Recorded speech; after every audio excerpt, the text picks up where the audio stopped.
안녕하세요. 오늘 저희가 함께 살펴볼 자료는 블럭, 티커 XYZ에 대한 건데요. 아시다시피 2021년 고점 찍고 주가가 70% 넘게 빠지면서 좀 힘들었잖아요. 네, 맞아요. 꽤 조정이 길었죠. 근데 최근에 다시 좀 움직임이 보여요. 근데 이게 단순히 가격만 오른다 이런 기대보다는요. 회사 내용 자체가 좀 바뀌고 실제 성과가 나오고 있다는 분석이 있더라고요. 네, 오늘 볼 자료들이 바로 그 점을 다루고 있습니다.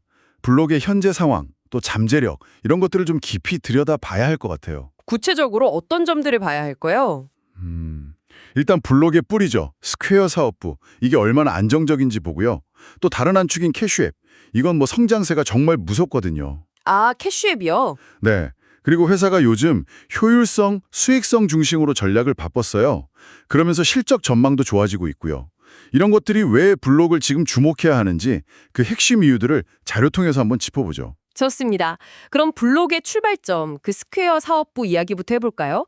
처음에는 소상공인들 카드 결제 쉽게 해주면서 시작했잖아요. 그렇죠.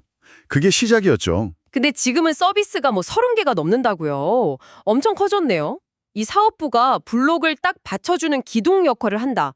이런 분석인 거죠? 네, 정확합니다. 자료에 나온 2025년 2분기 실적을 보면요. 스퀘어 사업부 총이익만 10억 3천만 달러예요. 와, 꽤 크네요. 네, 전년 동기 대비해서 11% 늘었고요. 이게 회사 전체 총이익이 한 25억 4천만 달러 정도 되는데 여기서 상당히 안정적으로 기여를 하고 있는 거죠. 그러니까 뭐랄까 든든한 기반이 되는 셈입니다. 그 안정적인 기반 위에 쌓아 올린 게 바로 캐시앱이군요. 이게 처음에 그냥 돈 보내는 앱이었는데 요즘은 주식 투자도 되고 대출, BNPL까지 거의 금융 종합 선물 세트 같아요. 맞아요. 완전 금융 올인원 앱으로 진화하고 있죠. 2분기 총이익이 15억 달러, 전년 대비 16%나 늘었어요. 성장 속도가 대단하죠. 16%나요? 와. 근데 캐시앱이 진짜 주목할 점은 시장 장악력이에요. 특히 젊은 세대요. 오, 젊은 세대요. 네, 자료 분석을 보면 세대별로 어떤 투자앱 많이 쓰나 조사했더니 캐시앱이 1등이고요. 특히 25세 미만 사용자 비율이 압도적으로 높아요. 와, 정말요. 네, 6월 기준으로 미국 내 월간 활성 사용자 수가 5,700만 명, 그리고 청소년들 쓰는 계좌가 500만 개인데 그중 80%가 실제로 카드를 쓰고 있대요. 5,700만 명이요. 엄청나네요. 그러니까요.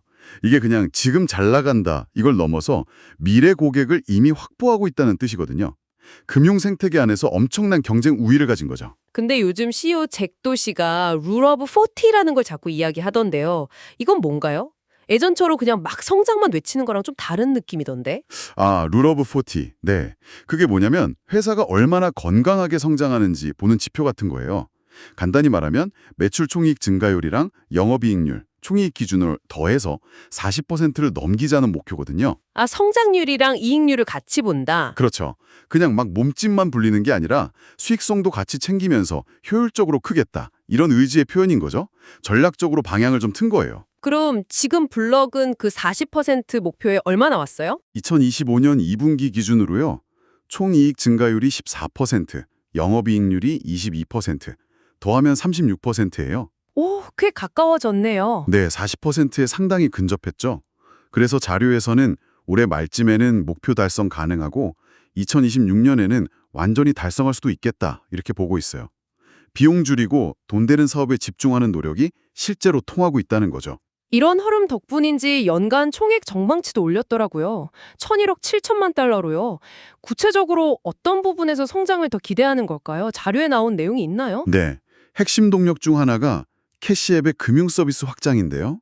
특히 캐시앱 보로라고 자체 대출 상품이 있어요. 아, 대출이요? 네, 이게 최근에 FDIC 승인을 받으면서 미국 전역으로 서비스를 확대할 수 있게 됐거든요. 이게 왜 중요하냐면 전에는 일부 고객한테만 대출이 가능했는데 이제 잠재 고객 규모가 거의 2배로 늘어나는 거고요. 와, 2배나요? 네.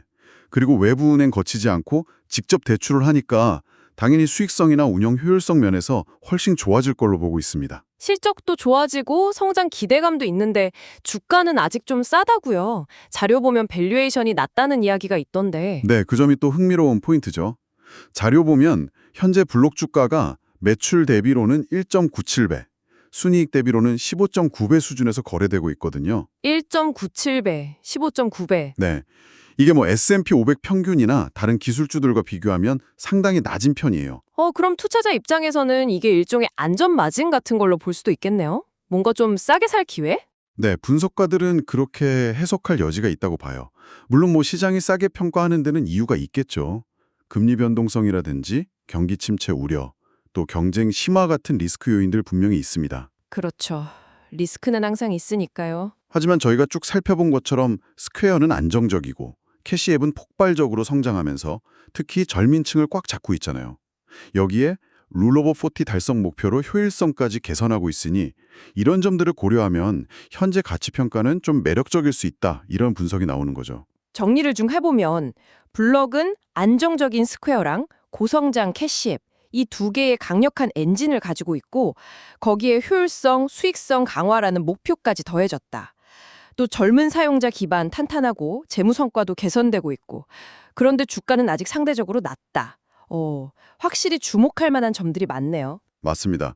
물론 뭐 금리나 경기 같은 외부 변수는 항상 신경 써야 하지만 오늘 본 자료들을 보면 블록 내부적으로는 분명 긍정적인 변화들이 진행 중이라는 걸 알 수 있죠. 특히 말씀드린 대출 사업 본격화나 룰 오브 40 달성 여부, 이런 것들이 앞으로 주가에 중요한 영향을 줄 것 같습니다. 마지막으로 이런 생각도 드네요. 블록처럼 결제 인프라 스퀘어랑 개인 금융 서비스 캐시앱을 하나로 묶어서 제공하는 모델 있잖아요. 이게 특히 젊은 세대들의 금융 생활을 앞으로 어떻게 바꿀까? 이 변화를 지켜보는 것 자체가 되게 흥미로운 포인트가 될 것 같습니다.